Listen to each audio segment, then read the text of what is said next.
So, we're live, right? I saw a thumbs up. Okay. Well, good afternoon. Good evening, and thank you for those of you that are joining us online or will be watching later.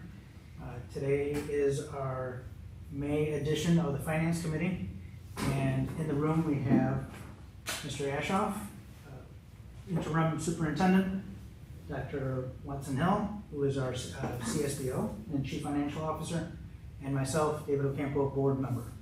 And then online we have Mr. Bob Lewis. And would you care to introduce yourself, Mr. Lewis? Yeah, I'm Bob Lewis from PMA Securities, and I work as a municipal advisor for the PMA, and I've been working as a municipal advisor for 27 years. Excellent, thank you. So thank you so much, Mr. Lewis, for joining us this evening. One of the agenda items that we have is to discuss possible finance options for a roof that the district is in need of. So can you briefly share with us some of those few finance options that may be available to District 209? Yeah, do you want me to share my presentation? Yes, you can. Yeah. Okay. And when I'm hearing like a feedback when I'm speaking, I don't know if there's any.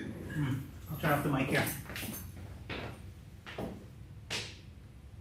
Is that better? He may not be able to hear How's us. this? Can you guys still hear me? Yes, we can hear you. Oh, but he can't hear me. Yeah, he can't hear us now. Mr. Bennett, if there's feedback, what's the best way to? Is that because it's picking up the here and then it's bouncing to on there? this side, yeah. So we'll just have to just continually mute ourselves?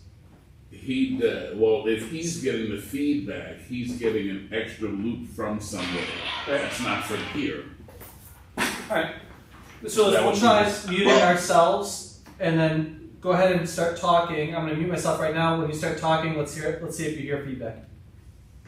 Okay. Can you hear me now? Okay. Yeah, I don't hear any feedback. So I'll go ahead and share the presentation, and then if there's a question, you can either raise your hand or we can hold off and do the questions at the end, however you want to do it. Okay, just one moment. Although, I can see you guys now in my corner. I'm going to say I can't see your picture, but now I can. You guys see the presentation? Thumbs up? Okay, great. So this is a presentation of your non-referendum borrowing options. I do understand that the district has set aside quite a bit of cash, transferring it to the Capital Projects Fund. I think that's a very prudent thing to do before you borrow, to bring those balances down to a level that the board considers an appropriate amount of fund balance. It can vary by district. Usually I like to see, I think, a good percentage somewhere around 50 to 60%, depending upon your own needs, risk aversion, cash flow situation. But certainly at the level of fund balances you are at, it makes sense to use those funds and tap into those first. But once those funds are exhausted, this is what this presentation is intended to do, is show you, okay, what are your other options? So to start off with, just an overview. As a high school district, your legal debt margin, and when I talk about your legal debt margin, I think of this as the household equivalent of a credit card limit. So just as a snapshot of what is your ability to borrow, and that is a function of your EAV and your current amount of principal outstanding. So I'm taking the $2.9 billion, that includes the value of TIF districts, subtracting your current principal balance, and you get to a net legal debt margin of $138 million. Now, it doesn't mean you can go out and sell that. It just means that if the voters approved, under current law, if the voters approved a $150 million referendum, you couldn't do that because your legal debt margin is $138 million. So that's why that number is important. It doesn't mean you can go out and sell that right now, because there's other restrictions that you must manage through. So that next restriction comes from the tax cap law. So the prior slide is a restriction. It comes from the school code. This is the tax cap law, which says back in 1994, when tax caps first applied to Cook County has said whatever a school district or park district or community college was levying for in that year for non-referendum bonds, so whatever your debt service payment was that year, that became your annual cap then on how much you could extend for non-referendum bond payments going forward that were paid from a separate tax levy. And that limit was right around $5 million. Now, the General Assembly did tie that to CPI several years ago, so that has increased to now more than $7 million.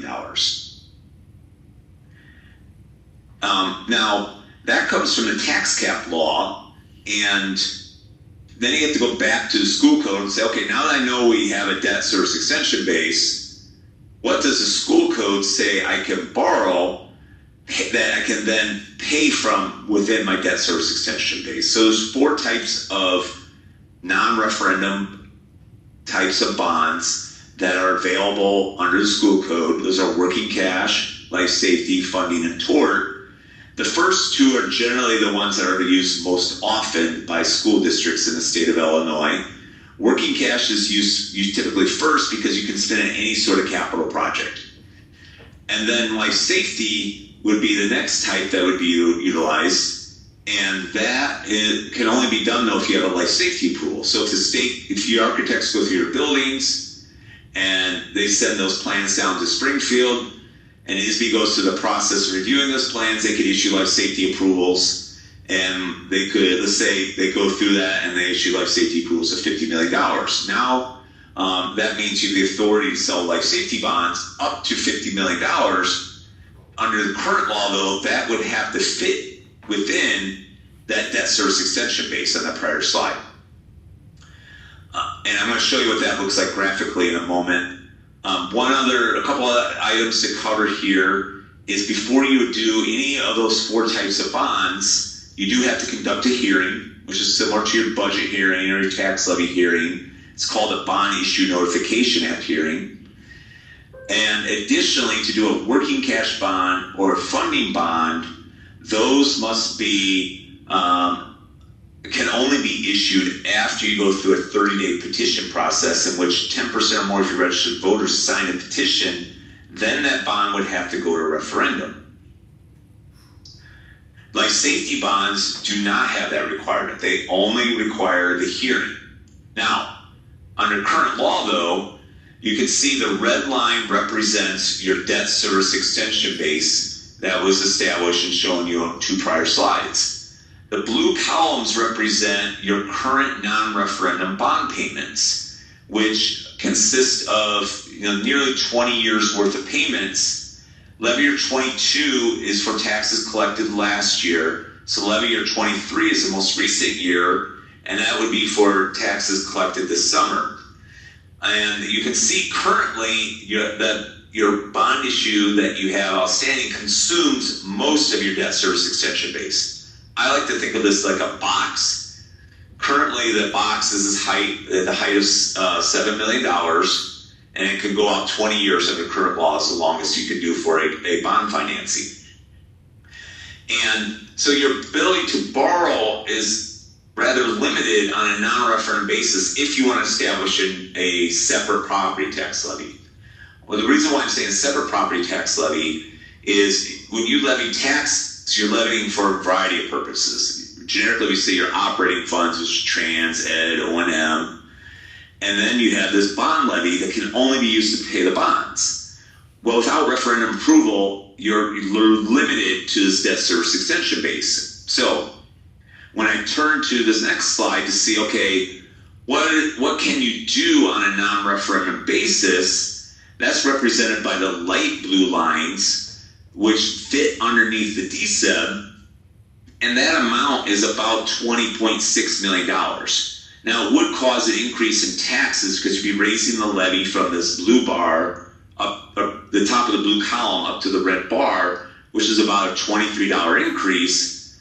This is not really an ideal way to obtain your funds, though, because it's mostly amortizing principal in these outer years. So you're paying a lot of interest and not a lot of principal until you get to this final year. So it's not something we want to do as a household, right? We don't want to borrow buy a new car and not make any payments on the car essentially other than interest until the final year. So it's not really an ideal situation to borrow to finance capital projects. When I met with Dr. Watson Hill, I suggested to her I would not utilize this type of DSEP borrowing probably for a few more years, so that you can fit more principal payments into the overall structure. Because as time goes on, your DSEP will grow, which is represented by the dashed line. So if you waited 5 years, your dashed line might be up about here as CPI average 1.5%.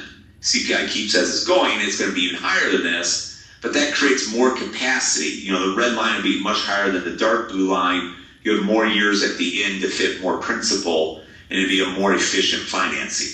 Now, to share some potential exciting news with you before I go into the next section, because the next section is on operating borrowings, is there's a House bill out there, I can't remember off the top of my head the House bill number, that has some changes to the borrowing ability of schools, and also has things in there for the state. Each year the state has to authorize its next year's worth of fiscal borrowings.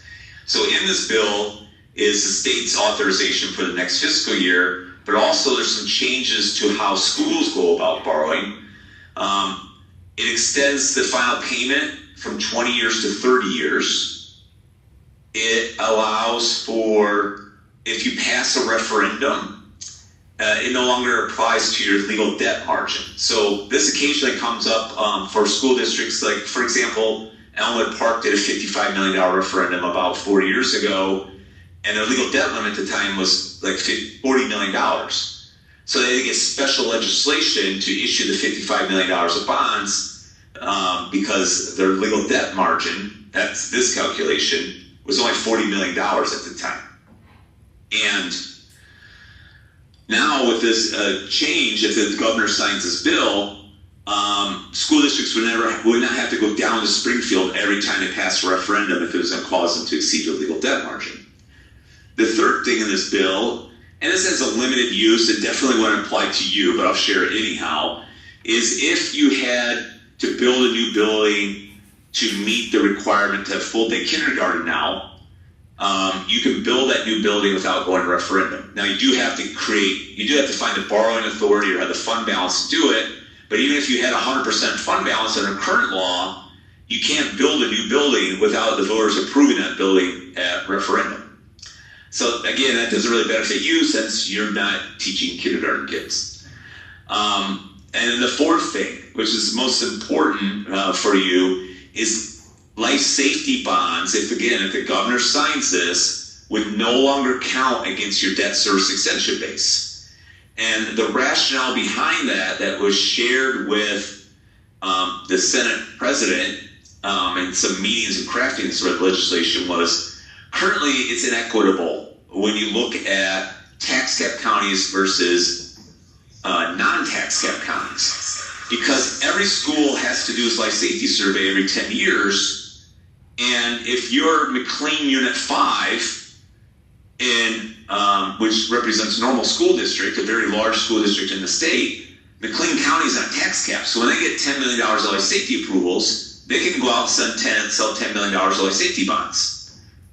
And if you received $10 million of life safety approvals, you'd have to try to squeeze them into this DSEP, which would be really inefficient because you'd be paying most of the principal many years from now. So it levels the playing field then between tax cap counties and non-tax cap county school districts. If the state tells you to go do X number of life safety approvals, you now will have the ability to sell life safety bonds, assuming the governor signs this bill. And now, part of the argument or case made for that is not only the equity argument between tax capped and non-tax capped districts. It's not like you can go out and choose to sell $50 million of life safety bonds on your own. The state has to certify that these are life safety needs. So the state ultimately has say into your ability to sell these bonds by the approval process. So if they come back with $35 million of approvals, you would have the ability then to go out and sell the bonds and no longer have to fit into DSEP. So if you went out and then let's say my example plays through, you sell $35 million life safety bonds, you wouldn't have to fit them into this constraint. So this would still remain unencumbered for a potential working cash bond down the road for projects that maybe don't qualify for life safety. So it's really, really a nice feature that would be a new tool in the toolbox for tax cap school districts, again, assuming the governor signs the bill. We're hopeful that he'll sign the bill because it also includes what he needs to do the borrowing for the state for the next fiscal year. So if he doesn't approve the bill because he's got a problem with this additional authority for school districts, well then he's holding up his own borrowing ability. These other slides just looked at, if you assume growth in the DSEB, you would be able to borrow more. So if you assume the 1.5% growth, you'd be able to put more principal into here, and you might be able to, instead of borrowing 20 million, you'd borrow 33 million. And here, if you assume 2%, it'd be 38 million. I show you these, and at the same time, I made the recommendation. Me personally, I would not do a financing that assumed this many years of growth unless you are backed into a corner and your only way to finance your capital needs was to assume this growth in the DSEP. Because you see how we're filling in the area between the solid red line and the dashed red line. So what that does, it pushes off, again, more principal towards the back, and it also ties the hands of a future board, because 10 years from now, you still have increasing payments, and a future board 10 years from now would not be able to go out and finance improvements because your current payments are still increasing. And there's other reasons on this slide that I go into that you might not want to assume that growth, like if the property tax freeze comes in. Part of the property tax freeze proposals over the years has also included a freeze of the DSEP. So if you sold this bond and there's a tax freeze 3 years from now, anything above that current line, you then have to pay out of your operating funds. So it's risks that you're taking by assuming growth. So I'm not going to spend much more time on the growth scenarios, again, because I think personally they're not a good idea.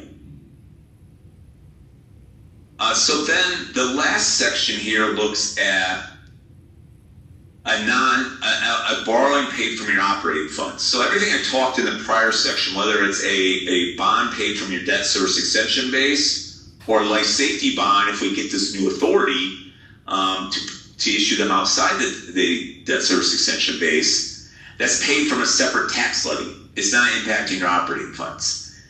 I'm calling these operating fund borrowings, and there's two different types. There's debt certificates and there's alternate bonds. The process to issue them is slightly different. I'll go into that in a subsequent slide. But when you're considering an operating borrowing, you have to do this with your eyes wide open, and because you need to look at what you can afford today, but not only what you can afford today within your operating funds, but what can you afford 10 years from now? Because this bond payment, if you were to issue this type of debt, if for some reason down the road you can't afford this bond payment anymore, you still have to pay it. And so it may force you to balance, if you have to balance the budget, to maybe cut some teacher positions or some teaching assistant positions if you got yourself into a bind. And so this matrix shows you if you wanted to dedicate, for example, $2 million annually out of your operating funds, you went out 25 years, so $2 million payment for 25 years would net you about $29 million in proceeds. Now, so what you have to do before you do this type of borrowing is look at your operating funds and say, hey, first of all, are we generating a surplus right now? So let me pivot to one quick household example that I like to share because it helps me think about it. I have a 15-year-old who's probably going to want a car in not too distant future. So if I'm going to buy a car, am I going to get a car payment? And with that car payment, I'm going to have to fit it within my household budget. So I have to look at, okay, if the car payment is $500, do I have $500 I'm currently maybe setting aside, just putting into a savings account, or maybe I'm using it on another car payment that I'm going to be paying off soon. And if I don't have that situation, if I'm going to buy this car that has a $500 car payment, I'm going to have to make cuts then within our monthly operating budget of our household to fit in this new payment. So the same thing applies to the school. If you have to finance some needs, you spend down your fund balance, now you're looking at, okay, can we pay for something and not raise taxes to do it by paying for it with our operating funds? Well, that's when you look at your financial projections and say, I'm just pulling this out of thin air. I'm not saying this is what your projections are, what they show. I don't have any knowledge of your current projections. But let's say it showed that you have a current surplus of $4 million. And the projections show, hey, that should continue relatively similarly over the next 5 years. Well, then you can say, okay, well, if we have a $4 million surplus and we go out 20 years, we could borrow $51 million and dedicate that surplus to it. Now, if I were in your situation, I would not borrow right up to my surplus because you eliminate your entire cushion. Maybe if you have a $4 million surplus, you're like, okay, I feel comfortable dedicating $2 million of that surplus towards a financing, and we keep the other $2 million for a cushion in case we need it for a future labor contract, or maybe there's a property tax freeze, or a pension shift, or something that comes up that we need to address. We have room within our budget to deal with that, to dedicate our entire surplus to a bond issue. So this matrix is meant to be then a tool as you're looking at your financial projections, and you see, which I understand you're working with Dr. Grossi, doing those type of analysis. You could then pull out this matrix and say, okay, Rob's showing a $3.5 million surplus.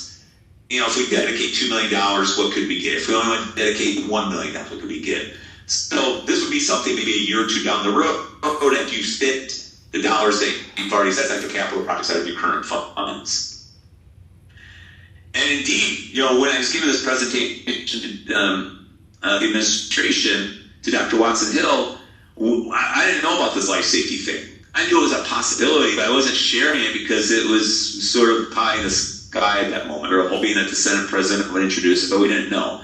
So you may go from fund balance to this life safety borrowing with this new authority, assuming you have life safety approvals, and then pivot to an operating borrowing if you have things that you need to do that are not life safety. So as you look at your current project plans that you're spending fund balance on, you may want to say, okay, of these current plans, are any of them life safety where maybe we want to retain those to pay from a life safety bond if we get to this new authority, and then use that fund balance to pay for things that wouldn't qualify as a life safety bond. So it's work you may want to discuss and work out with your architect over the coming weeks and months. So when I looked at your operating funds, I looked at and said, okay, well, recently, you're fairly healthy. I mean, you can add your fund balance $10 million, $19 million, $14 million. But I know that these are, well, I guess you kind of have to look at the operating funds in the aggregate. So maybe a better way to look at it here. You've been adding to 1911. Nuts. You're freezing. Maybe us. So the surplus will be as healthy. It looks like he's in a car. No, but like So, the feed is. well, it's good that historically you show very strong finances. It doesn't necessarily mean that that's what we do. Notice that the feed lags.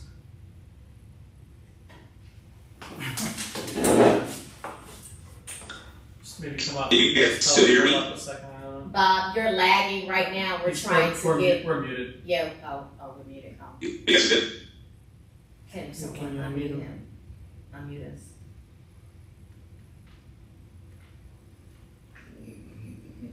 Okay. We're having some technical difficulty right now, Bob. Okay, so good. Okay. So when it comes to an operating borrowing, it's getting a little bit more in the weeds. You have two choices. Okay. Bob, can you hold on just 1 second? Sure. We're just getting a little bit of lag on our end. We're having trouble understanding. Okay, yeah, it's like 4 seconds from when I speak until I hear it. Yeah. It's kind of what happened to, and I can't imagine what that is. It is not in here.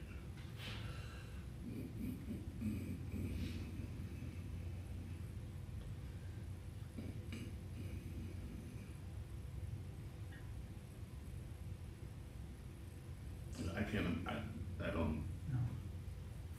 That's some high signals.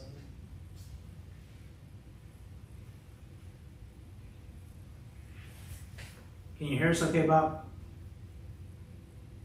Yeah, I can hear you guys just fine. Okay. Yeah, I'm not,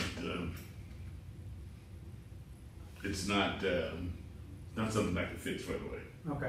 from here. It's gonna be a speed. You want to go back to these last 2 slides, or just hold on for a moment? Yeah, could you go back? I think the last thing you were talking about was our statement summary. Yeah, right there. Yeah, what I was referring to here is when there's consideration for an operating borrowing, which I understand, you know, it's probably not imminent, but these are things that you need to think about. Is I would like to look at the most recent history to see how you've been running, because you're going to fit in a new document. Maybe you need to look at okay, what have you done recently and what your financial projections show. And recently, you've been generating and adding fund balance, which is the fund balance now that the non-capital, which is very good. And then, looking at your history, you know, one may naively say, well, yeah, we could easily squeeze it, a $4 million. I could probably switch the network. As a result of significant asset funding, which allowed to use those dollars instead of your regular operating dollars. It's also due to that EBF it has been very. Would it help if he Also not as important as before. off camera? Or with the again the forward financial It may. projections on it. So if you want to, stop some of the broadband, the bandwidth, it might help. Okay, well, yeah. Could you unmute and we'll ask him to get off camera that way. I can, well, or shut this one off, one or the other. Okay, there we go.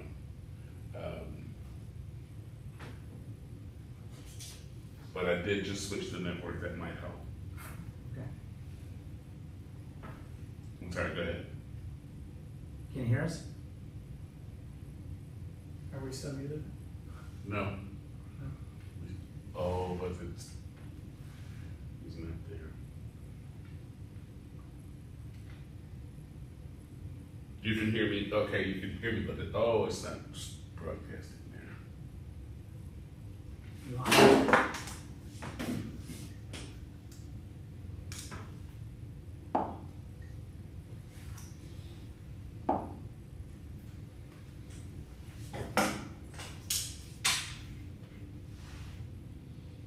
Can you hear me?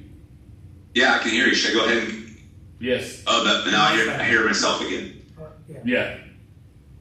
Okay. Okay. So the last couple slides here were, you know, and generically I've been calling it as an operating borrowing. And under the law, you have 2 different types of operating borrowings you can do. You can do what's called a debt certificate. Can you highlight And the only legal requirement to do a debt certificate is the board passes one resolution, which would authorize the sale. Oh, sorry. The drawback of a debt certificate is currently you can only go out 20 years, which may be fine. Maybe you only want to go out 20 years on the financing. but it also has a slightly higher interest rate than option 2 for an operating borrowing. Option 2 are called alternate revenue bonds, and these may have been the bonds that you had thought about beginning the process to sell. I think it was last year I had heard.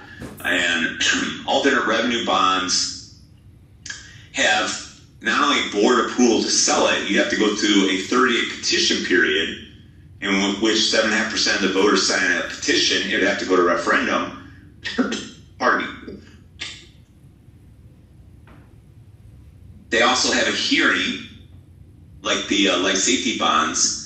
Now, they can go out more years than just 20 years. In fact, they can go out 40 years. I wouldn't advise that. I think only the city of Chicago goes out 40 years on its financings. And they do get that better interest rate than the debt certificates. So my clients, where we're talking about doing an alternate borrowing or an operating borrowing, we'll talk about the pros and cons of each of these. A lot of times we'll settle on the debt certificates because they like the simpler process of only having one board action, even if it means a slightly higher interest rate.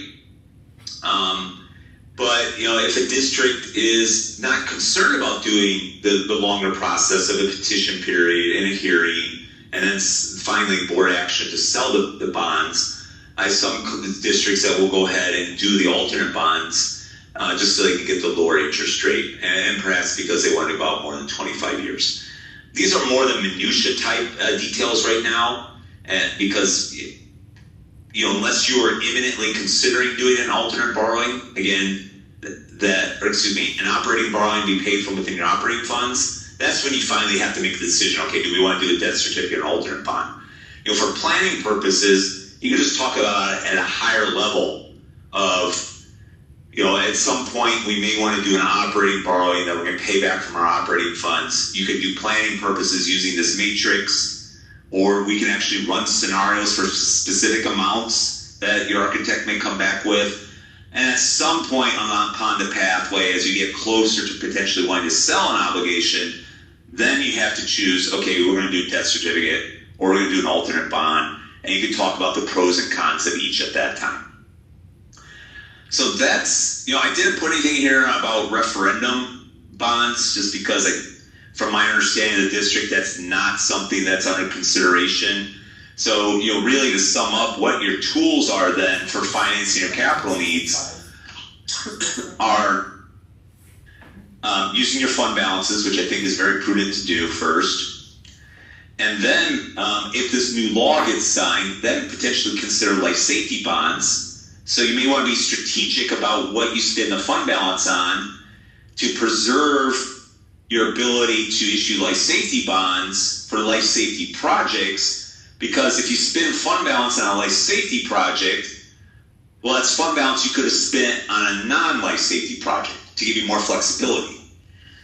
And then if you've exhausted those first two, only then I would consider maybe doing an operating borrowing, either an alternate bond or debt certificate.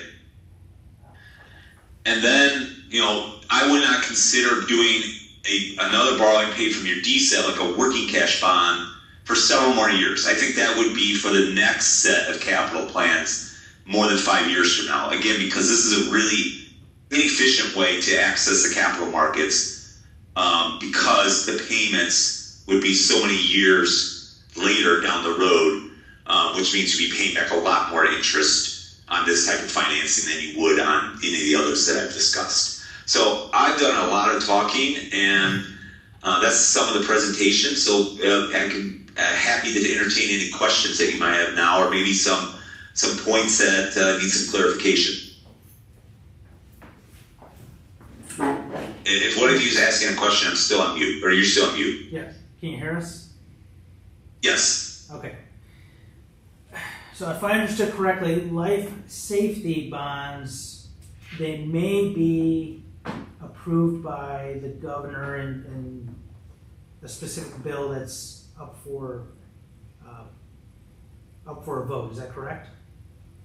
That is correct. Because currently life safety, maybe I just currently life safety bonds can be issued if you have approvals, but because you're tax capped, you'd have to fit it into the DSIP. Okay. So this law would take them out of the DSIP constraint, so you no longer have to fit them in here, as long as your architect submits the approvals to ISB and they approve them.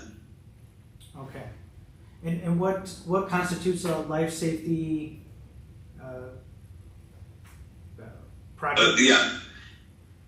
You know, I'm not an expert at this, but I just know generally boilers, other HVAC, asbestos abatement, you know, windows that are old, oftentimes roofing. Those are the type of projects I often hear about. I don't know safety and security qualify, but that's where you can be strategic. And if safety and security don't qualify, you spend fund balance on that. If boilers and other things like that are part of life safety, then you could do the life safety bonds for those projects. That's where your architect can really provide you some more guidance and expertise in sorting out those projects. Now, they don't always get it 100% right. Oh, electrical work. Oftentimes, electrical work is life safety. I had a client, for example, recently wanted to do a $7 million life safety project. That's what was submitted to ISB. Initially, ISB only approved $3 million of it. With some additional information, clarification from the architect, they approved $4 million more, but they ultimately didn't qualify like $500,000 worth. So they got most of what they wanted to do. This was a downstate, Rochelle school district, and they're not subject to tax caps. That's why we're already doing the life safety bonds, because they don't have to think about a DSIP, because Ogle County isn't tax capped. Okay. And I think you're well aware of the need for a new roof at one of our buildings. And I think what was it, Dr. Hill? It's estimated like 2.5, almost 3 million? Close to $3 million. 3 million. So for something like that, assuming that this life safety bond becomes available, life safety option, what would you recommend the amount we request? Is it typically like 2 times the amount, 3 times, something like that? Yeah, your architect would, what's happening now is, for example, every 10 years, the school district has to do this life safety survey. I don't know where you guys are at in that process, if you recently did it or not. But what happens with some of our clients, they may have gotten those life safety approvals, let's say 7 years ago, to do a roof for $4 million. Well, the problem they're running into is, well, now that roof costs $6 million because the approval was so many years ago. So when your architect submits the approvals, they definitely should be putting in the contingencies, putting things at the higher amount, because oftentimes the bidding hasn't occurred yet. So, because if your architect estimates the roof project at $2.5 million and submits that to ISB, they'll approve $2.5 million, but if you get the bid back and it's $3.5 million, you would have to then resubmit that to ISB for the higher amount, which just adds more time to the process. So yeah, you're better off, to have the architects are more experts at this about the strategy to get things approved. But yeah, I would say you're better off not being conservative on those amounts and making sure you have plenty of contingency planned in it. Got it. In one of your slides, you mentioned you highlighted using the tort fund. I think it's at the very beginning. Oh, right, yeah, right there. So, if my memory serves me right, I think we have about, was it 2 million, Dr. Allen, in tort and legal? Offhand, I don't recall, No. but I can check. Because I believe it is about 2 million. In the prior board meeting, several board members mentioned that we could probably leverage that to help finance some of this, and maybe that's worth exploring.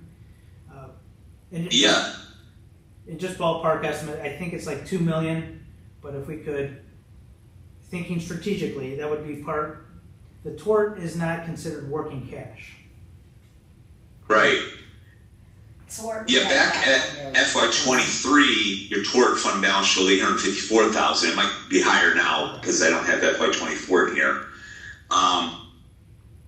and those are restricted dollars, but you can spend them on capital projects. For example, I had one client that had too much in their tort fund, so they were spending it on things like elevators, things that you had to do for ADA purposes, and other type of projects. Could be sidewalks where you have to also do that for ADA, or anything that you're trying, any capital project that you need to do to manage risk. That would probably qualify as a tort fund expenditure. And if you have more than you need in a tort fund, that would be a proper use for it.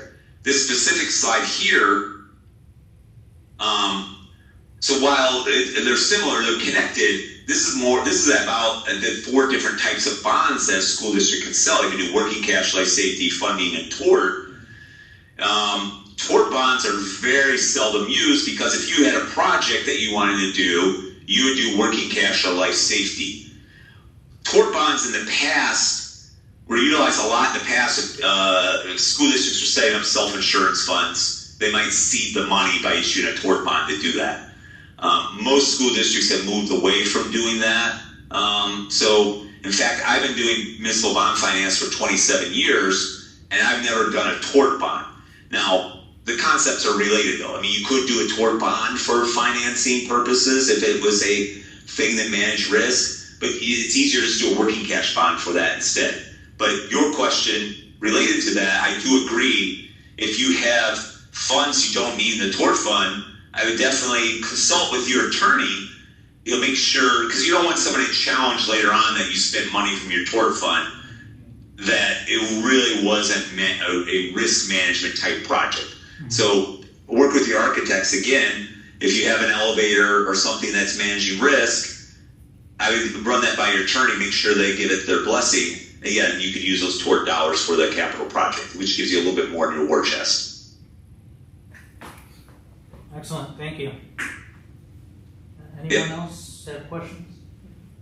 Well, thank you so much, Bob, for joining us today. And if we have any follow-up questions, we would definitely reach out to you. Thank you so much for joining us. Yeah, no problem.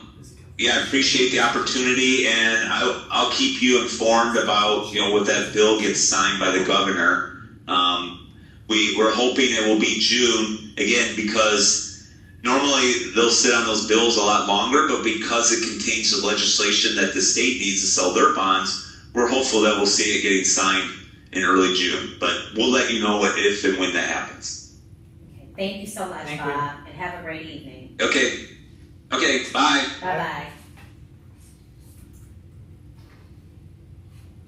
All right. And Dr. Hill, you shared some paperwork with us? Yes, so this is an engagement letter. Oh, you have it all back. This is an engagement letter from our auditor, Baker Tilly.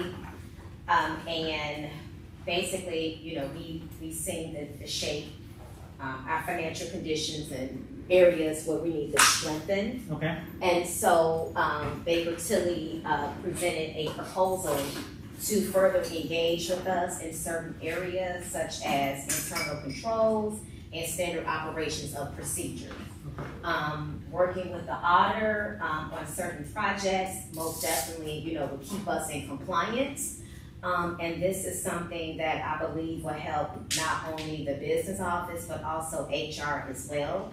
And if you take a close look on page 2 of the different tasks, you will see how it can benefit the district. So for example, task 1 is build operational assessment. This is dealing with consulting services, trying to strengthen our practices in each area. Because as we know, there's been quite a bit of turnover in each department over the years. And so the goal is when you have standard operations and procedures in place, and everyone know what they're doing regardless of who is in that seat, there is a manual, a guide that is left behind. So regardless of who steps into that seat, if there is a high turnover, this is how Proviso 209 operates in HR. This is how Proviso 209 operates in the business office. And so part of this process is that Right now, if we pursue this opportunity, they will interview every individual that is in HR, every individual that is in the business office to really gain an understanding of what their roles and responsibilities are. And from there, we will actually identify those standard operations and procedures, and this will be our guide on how we operate as a district. So right now, if I'm understanding correctly, then there is a job description, right? But Yes. people, I like to liken it to like silos of knowledge, right? Right. Like there isn't knowledge shared, there isn't like documentation shared. If you were to leave, then we're like. Exactly. What we usually do now, and I know Dr. Ashaw has seen it over the years, we would say, hey, can we pull somebody's OneDrive, right? Can we check someone's email to gain, information on certain tasks or information that we just may need in general? By having this here in place, if we pursue, we will have our own way of how we function in all of these areas. And I think it would be beneficial for us because now we're just trying to start off with like a clean slate. Both departments are rather new. HR, probably about a year or so. Mr. Pavoni's been here about a year. Come July, of course, so that's new staff. Mr. Bryce is there new. Then you have the business office, just about everyone down there, and that space is new. So just trying to get some systems in place where we can move and push the district forward. So this is their proposal. Of course, the board will have to approve it. This is just an option, that this is one way of us trying to take our district to the next level and just really gaining an understanding of what it is that we're doing in each of these departments. And it makes sense too because the district is stretched thin, and to ask people to do it, to do it in-house would be quite the task. I do see the benefit to this. And I'm glad you brought it up about in-house. When I came on board, we were working on our standard operations and procedures inside the business office where everyone do like step-by-step of what they're doing. Of course, that project is not complete because like you said, we're all so stretched, in different areas, and then having someone that come in to sit with each individual to really map out what it is that person is actually responsible for, and then to know that there will be screenshots and video footage that we will have on file for this, regardless of whether Dr. Ashoff is here, whether I'm here. This is something that belongs to the district, where we can just keep, this movement going in reference to just moving us forward. Yeah, you do bring up a good point because I think, what was it, related to the ISB audit, you mentioned, was it our fiscal calendar ends June 30th? That's correct. But the grants go through September. Right, so the grants end August 31st if we have an extended project. So the goal is always to ensure that we bring in as much revenue by June 30th because that counts on this year's books. And that's why we're like in the midst right now of trying to close out and making sure everything gets on that bill list and cut those checks so that we can account for all that revenue now. Even though the grant extends to August 31st, any revenue that comes after June 30th will go on FY25 revenue books and not this year's books. So whatever we're responsible for receiving from the federal government, from the state, ISB, etc., we want to make sure we get as much in as possible. So that's always like the little disconnect here, with those grants, and then even the expenditures, double reporting, because the average school district, it is a reporting from July 1 to June 30th. And ideally, that's what we want. And we're trying to stretch our district to move in that direction because it's easier to operate within one fiscal year as opposed to 2 fiscal years. And that's what happens when July hits. And not to deviate too much, but I think there's a ongoing discussion, I think, at the state level with regards to the treasurer's office, whether or not it's going to dissolve and then we absorb some of those functions. I will say that given the state of our human capital, we're so stretched that I'm opposed to dissolving the treasurer's office. Absolutely.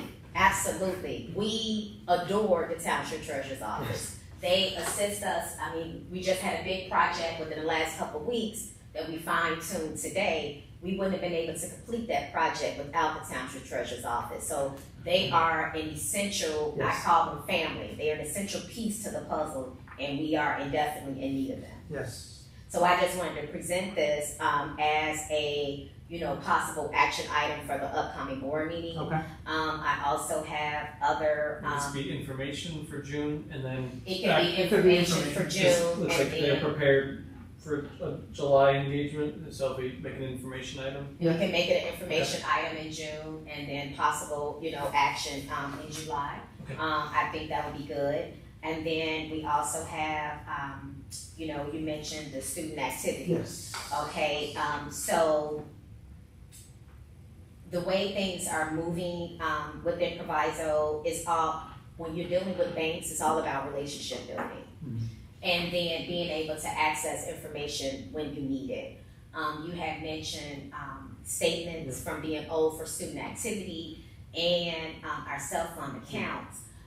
What's happening is that if you review the findings from our audit report, it was difficult for the auditors to interpret how to reconcile. That's where the finding is coming from. In reference to that, okay, because we have one account where we deposit self-fund and student activities into one account, and then from there it sweeps into several separate other accounts. What I'm proposing, and that what I would like to present to the board as an action item during the June board meeting is to, and we had discussions about this before, is to have a clean slate. Start off with a new banking system that already has an ongoing working relationship with our Township Treasurer's Office. That's with Republic Bank. Okay. And so I will share with you, some of the pointers on how they can assist us. Of course, they will give us their remote deposit capture, where each building will have, right now we have the Brinks truck coming in. And I will share this with the email to you so you can see, because it actually came from how Republic can service us better as opposed to the services we are now receiving from them. But it's important that this is student activity account. The only accounts, the only checks or whatever would be deposited would just be student activity. So we're able to pull down an actual statement every month that's just related to student activities. Then on this end, we would have our self-fund account where they would have their own account, where the only deposits that would be going there would just be for self-fund. It would make life easier when we're trying to do these reconciliations, and then any information that the auditors are seeking, or even for us, we're able to pull it, immediately. Okay. And so on top of that is that the Township Treasurer's Office work hand in hand with Republic Bank, and by us having a clean slate, we will have access to that Township Treasurer's account in hand by moving to Republic Bank. If we want to, introduce this as an information item or an action item, but I know based from the auditors, it's been an ongoing conversation. I would like for this activity to take place, possibly an action item for June. Reason being, when July hits, we need to be up and moving. Finance wise, we need to say, hey, right now we're ordering a printer, right? Keep in mind, we have Bluebear. So we're trying to transition from Bluebear to iVisions. And we're working on those different layers right now. Once we identify whether we stay with BMO Bank or if we are moving to Republic Bank, we need to inform IV of that so that they can match up and line up the checks for student activity. August is when the teachers return, and we know that there are many activities that they like to engage in immediately, and we know that student activity would need to be available to them. So for what we're working on in the business office right now is how much do we know to move over to this new bank, if that is the action that the board would see fit to. May 30th, May 31st is the last day of this month. The team in the business office will be reviewing all active student activity accounts They will also review all inactive student activity accounts.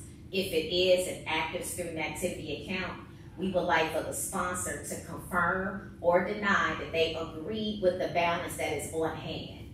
This is really important. If they sign off on it, then we know this is how much we would carry over into iVision for the upcoming fiscal year, and we're able to do a clean slate. Right now, the student activity accounts, it's been several years since reconciliations took place, and we're just trying to start fresh. Well, there's a lot to unpack there. Yes. Okay, so if I understood correctly, the student activity accounts, plural, Yes. there are, I don't know, however many activities that we have. So let's say for the sake of argument, 15. Yes. How does that function? Like, who's depositing the money that's collected? Are there certain individuals, or is it like the principal, or? That's a great question. So the where it stands right now, we have a business liaison in Proviso East. We have a business liaison that is at Proviso West. The business liaison at Proviso West spends some time at West, but the bulk of her time at at district office, because she is the one that makes the deposits and set them up and send them to the bank. Okay, so right now there is one student activity account. Okay, banking, we have one account for student activity where all funds are being filtered into there. However, that account has all the funds for the clubs. So the sponsor is the person The who's sponsor. taking it to To the business. liaison. That's to right. the liaison. Business liaison, and the liaison deposits and brings it over to district office, and then the deposit Brinks truck or whatever will come over and pick it up. Got it. Mhm. Okay, so then so technically we have one account, Yes. but one giant pool among. It's a giant pool of all three buildings. So Okay. we have, let's say right now, we may have 30 clubs at East, maybe 35 clubs, at West, maybe 20-some clubs here. So we need to know at the end of this fiscal year how much is in each of those clubs, because that would be the projected or beginning balance that we will begin with for the start of the year. If there are any excess cash, which I do believe we will have, because there are some inactive accounts that do have monies there, then those amounts will be shared with the Board of Education to make a determination on where they want those funds to be allocated to. And I add one more layer Please. on the Baker Tilly front. I think what we'll find is like creating the standard operating procedure. So when a club does they sponsor an event where they're collecting monies that is documented with the individual in the business office, and then that day or next day that money is given to that business office, and then that's deposited. That's part of that reconciliation. And that's part of that reconciliation piece, Yeah. and then just knowing what's going on in the buildings. Right now, we have authorized fundraisers that we know about, and there may be some that we don't know anything about. And the goal is to ensure, and this is just communication, that at the end of the year when we meet, with building admins, meet with sponsors, that what is the proper way to conduct fundraising for Proviso District 209. So during the month of June, I will be working with the student activity coordinators. What is the name that we call them in each building? Student activity coordinators and facilitators. Yeah. There are 3 of them, and we are in the process of revising that student activity handbook so that there is an understanding on step by step on what, if you are a sponsor, what are you responsible for doing? And if we see that there are any fundraisers that are unauthorized, then of course we will have action to terminate those fundraisers immediately. Okay. What constitutes an authorized fundraiser? An authorized fundraiser is first sharing the information with your student activity director, then in turn taking that to the principal for approval, and then the principal in turn / business liaison will bring that information over to the business office, and then I will have to sign off on it. If I don't sign off on that particular fundraiser, then it's not considered authorized, because that means there's monies being exchanged. And since the business office is the overseer of financial transactions, we need to know all the monies that are coming into the district and how it's being dispersed. So the final, the bottom signature would be for me to sign off on it to approve those fundraisers in all the sites. Now, given that a lot of things have happened online, you know, you have the GoFundMe's now, is that a viable solution? Like, could someone set up a GoFundMe and still follow this chain of command? I would recommend that. Okay. Not for a school district. Yes. Okay. Good to know. Okay, so now thinking about this new process going with Republic Bank, what will change in terms of the activities? So the business liaison gets in contact with, was it Brink? Is it the Brinks, right? And so Republic Bank, they have their own armor car service. Okay. So there would be a change in reference to that. Okay. Okay.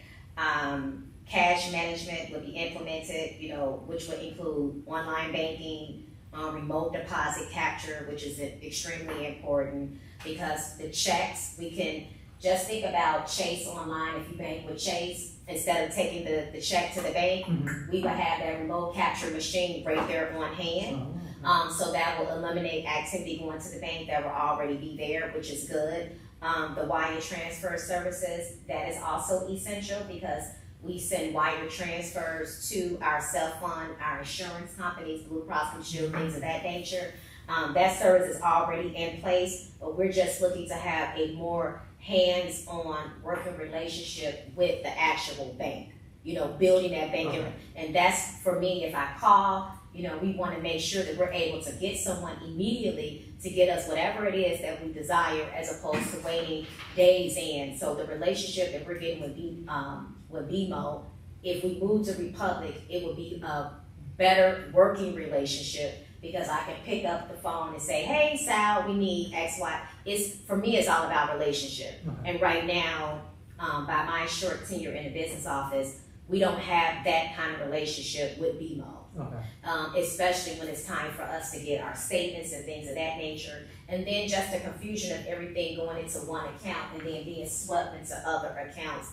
For me, that process can still sometimes be a little bit confusing, and it just makes life simpler if we just have, this is student activities and this is self-fund, and then we're able to reconcile better that way. Okay, and then the expectation is more reconciliation happening on a monthly basis? Yeah, so reconciliation should occur monthly. If we were to move to Republic Bank, the good news about this is, because we are, you know, at times stretched, the Township Treasurer's Office has agreed to assist us with those monthly reconciliations, because now they already bank with Republic. And if we transition to Republic, they're able to really receive the deposits in a timely manner, and then they will have it already on hand, and then they'll know where to allocate, you know, those deposits to for whichever account is in play. And the recommendation is for an action item in June. Yes, a Opposed recommendation. to an information item, you would prefer an action to Right, get the this action- so we're ready for July? Right, it would be, for me, I think it would be beneficial that if this is something that we're talking about doing, and the last findings, last couple of audits has been not being able to reconcile student activities, not being able to reconcile, you know, there's a reason for that. There's some kind of gap on why we're unable to do that. And I believe that if we all have separate accounts, then we'll be in a better position to really understand what's going in and what's coming out. And then, you know, in addition to that, with the auditor, you know, sharing the information with us, this will only go into play for 24-25 school year. So it's the understanding that the audit that we received a couple months ago, it will be the same. It will look the same for this year. Oh. Right, because see, we just received that audit report in April? I think it was at the April board meeting. March, we received it. April, it was presented. So that was for fiscal year 23. So not having all that information on what we need to do to move forward, then what the systems we're putting in place now will go into effect for 24-25 school year. Because we don't have the reconciliation and any of those areas already taken care of, if that makes sense, what we saw a couple months ago, we will see again. Okay. So then, let's assume it's like $500,000 in the student activity account.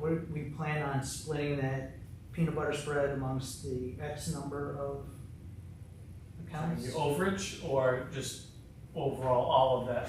Yeah, like all of that, yeah, let's say, again, 20 clubs. Yes, yes. District-wide.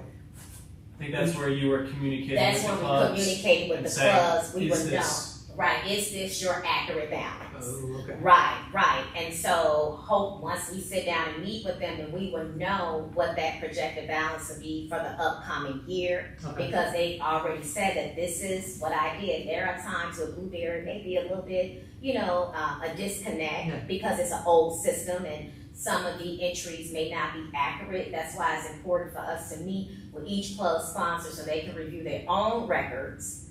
And then we would know exactly what we would need to move for the upcoming year. But to answer your question, whatever that amount is at BMO Bank that represents student activity, because for self-fund, it's an in and an out. Like once we deposit, it's wired to that entity. But student activities, those funds, pretty much they sit there. With that being said, that dollar amount pretty much should mirror what we have on the books for all these clubs. Okay. And if there is an access, then we would know what that access is, and that's when we will present to the board to say, hey, this is what is left.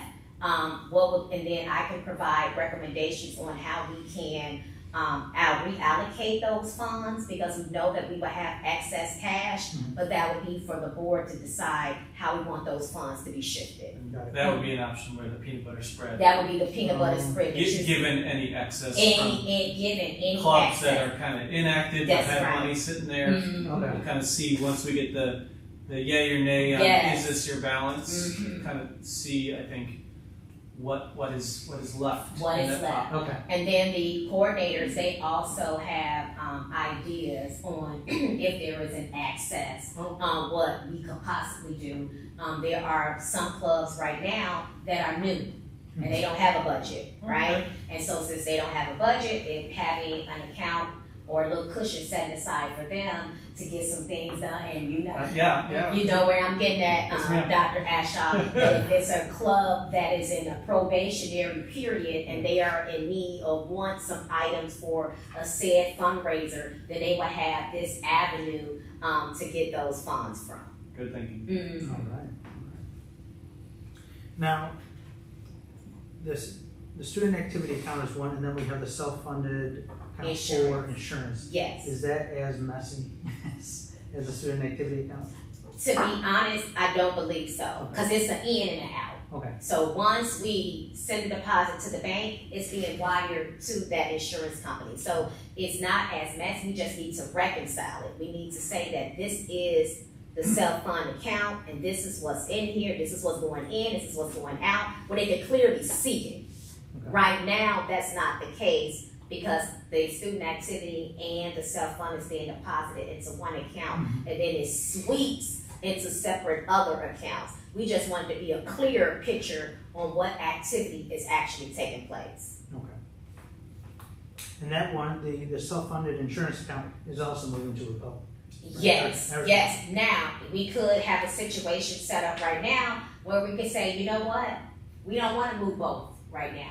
Let's just work on student activity, because, let's work on student activity, see what the relationship is like with Republic Bank. If we're satisfied with Republic Bank, then move on over self-fund. Both don't have to happen at the same time. It would just be at the discretion of what we would see fit for now.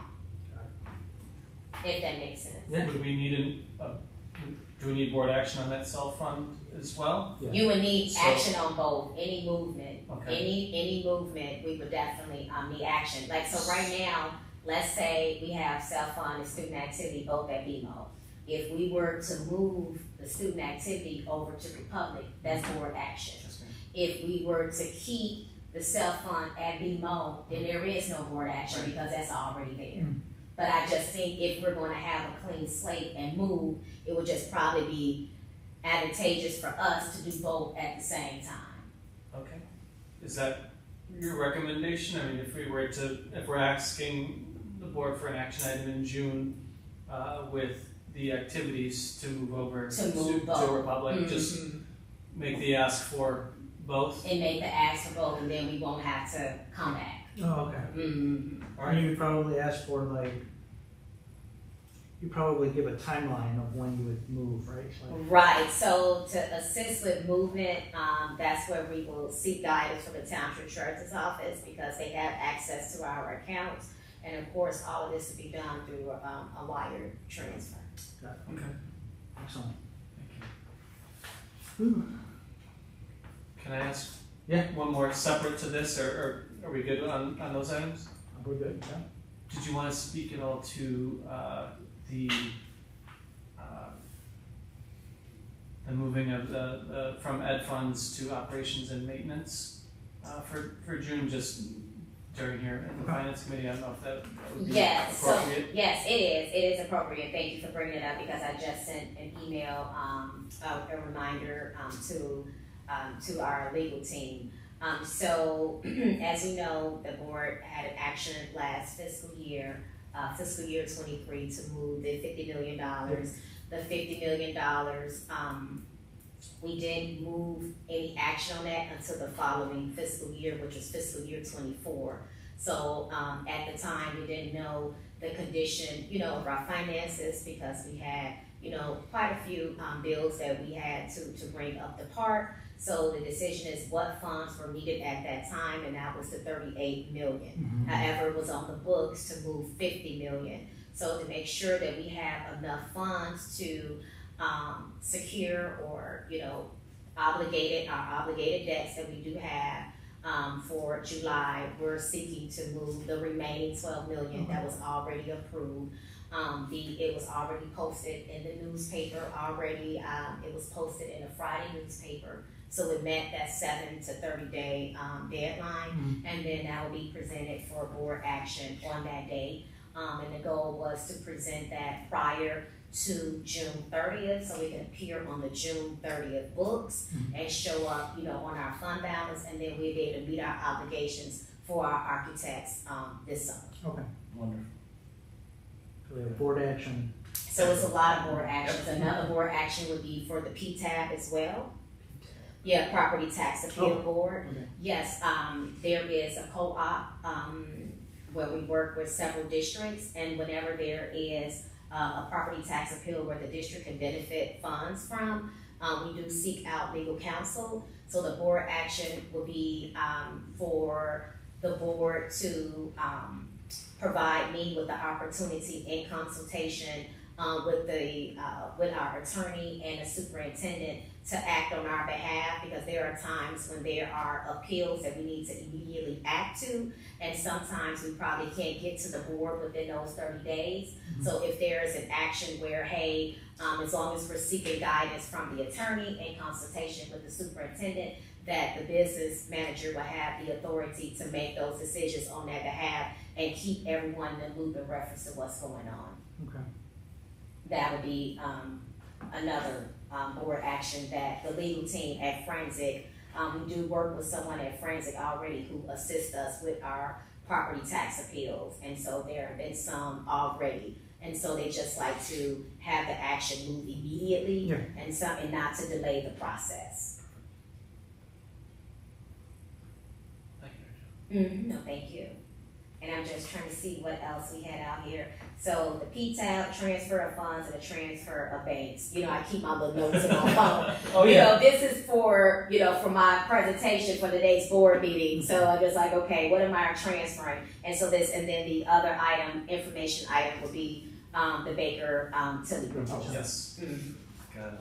And just for, I guess, for clarity, transparency for those that are watching. Yes, The estimate is to not exceed 83K. that is correct. All right. Well, one last thing I wanted to ask, how are budgets going, right? Yes. Is it budgeting season? Yes, this is budgeting season. Thank you so much for asking. I have met with all the key departments to gain an understanding of what their needs are for the upcoming fiscal year. All departments will receive a spreadsheet to mirror the conversation that we had. The close of the fiscal year is June 30th. Mm-hmm.